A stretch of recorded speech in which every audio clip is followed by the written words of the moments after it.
So this is the problem with starting a vlog and working on everything that I'm working on at the current moment, where I'm writing all my ideas that I'm wanting to do down and trying to draw up all my plans and everything. It's currently like 5 a.m. and I haven't slept yet, like at all. Like I haven't like went to sleep early and got up like 11 o'clock like I normally do and then stay up for the whole night. No, I just generally haven't slept. So I'm stupidly tired. I decided to try and do a live stream earlier.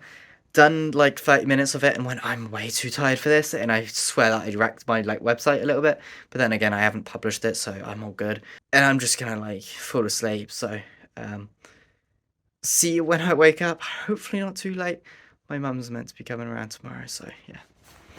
So what's my plan today? Because it's the case of there's a lot of things that have went on. I'm not sure. Maybe we'll work on the website a little bit. I worked on it a little bit last night and all that, and I can see there's a lot of work to go, especially just in like the Fusecraft, what's my Minecraft server.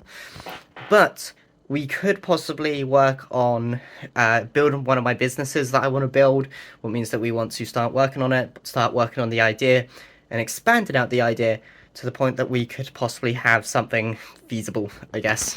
So my current goal is to learn some Roblox development. So this is forms about like how you can autosave every like minute.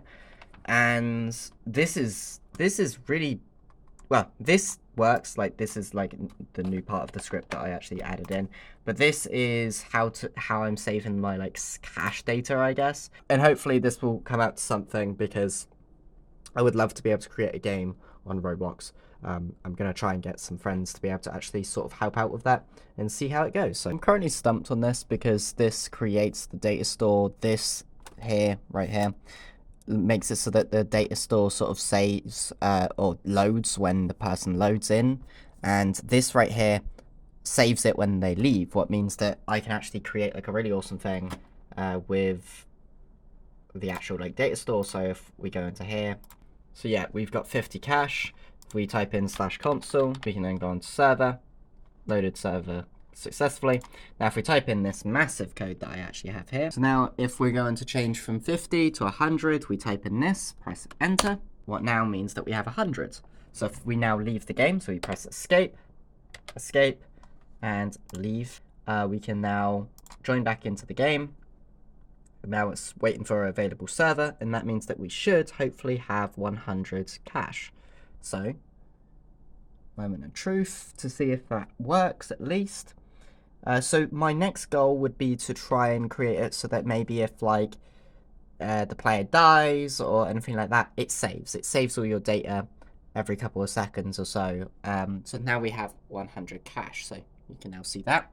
So that's great. That means that that's working, that's functioning. That means that we can actually have cache in the game. We can also create a new database if we really wanted to be able to, of course, create not only cache, but also like some other things. So if we want to like make it so that we can not only save cache, but like, so like this game's really cool for it, because this game shows that we can actually save data for rebirths, what is like restarting the game again.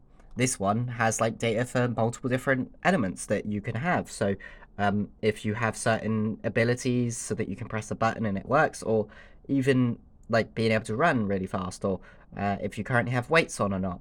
There's also tons and tons of data for things like Arsenal and things and all that.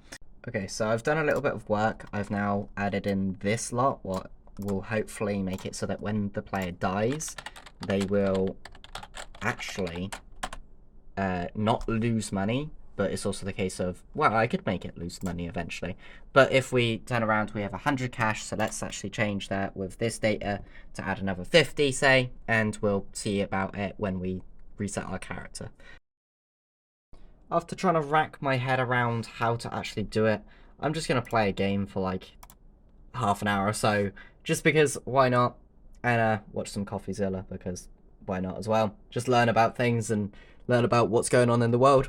So after playing a decent amount of this game and watching some videos, I've got onto business side of things and working out what I would do for like a service thing, so that I like do services for people. So I'll do a few things for like services and all that. I want to do like a video editing service where I edit videos for people and all that. That's going to take up some of my time through the day, what means that I can't work on videos or can't work on gameplay stuff. So I'll showcase that whenever I do it. But it's also the case of working out how shares work is a confusing thing, so I've just put that to the side, because apparently you can just start a company with just one share. If you're the only person who's working on the company, that's great.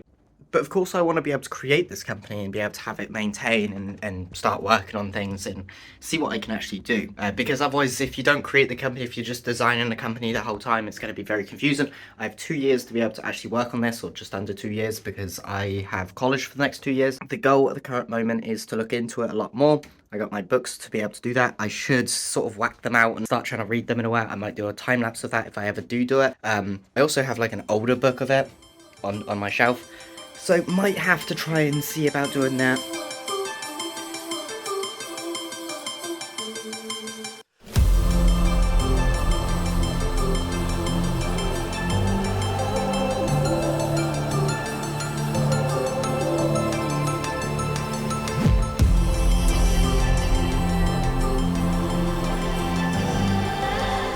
So I've worked on this book a little bit. I've almost finished chapter 1, so I've sort of just gave up at this point because it's getting a little bit dark outside, as you can see.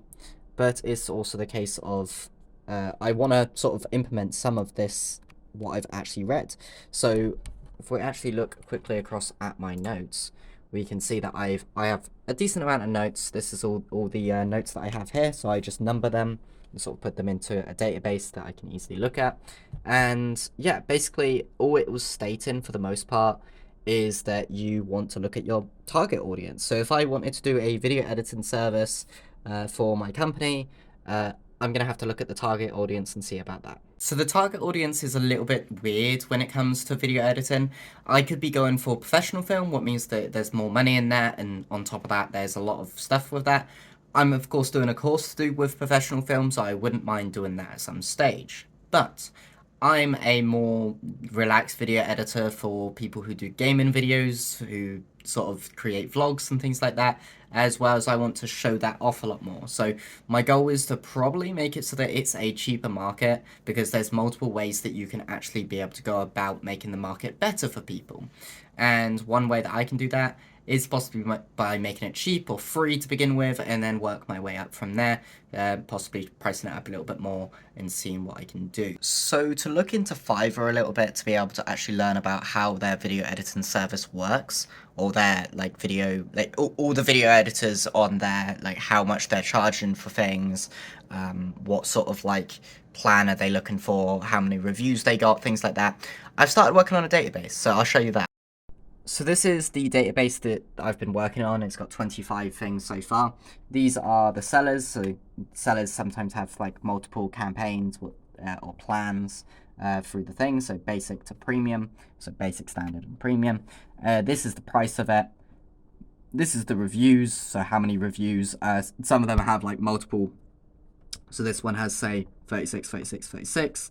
That's due to the actual like thing being underneath the same like service, just a different plan, so I can't really split that up too easily. But if we look here, we can see that an average campaign of like some of the top campaigns, so top 25 like plans or whatever, is actually around about 572. That's cool. The average price is about £90.29, because there's some that are like standard and premium. This one's like 823 quid. This one's 135. Like some of them just really insane. So the minimum profit roughly out of the average, so this is like a mean of everything, is actually 10 grand, as this is like maximum like close to 90 grand say, and the average is about 3 grand. So that's not too bad. That's fair enough in a way. That's showing just off like little bits of statistics about it. As I add more things onto this, as I look through like Fiverr and sort of go through everything even more, I could probably find a lot more about it. I could probably find that there is like a very thing, especially once I get to people who haven't actually sold anything, but their pricing's off or whatever, and I can sort of categorize them a little bit more. So this is what I'm doing as like a database, just on Google Sheets, to be honest. Happy 21 episodes. It's the opener.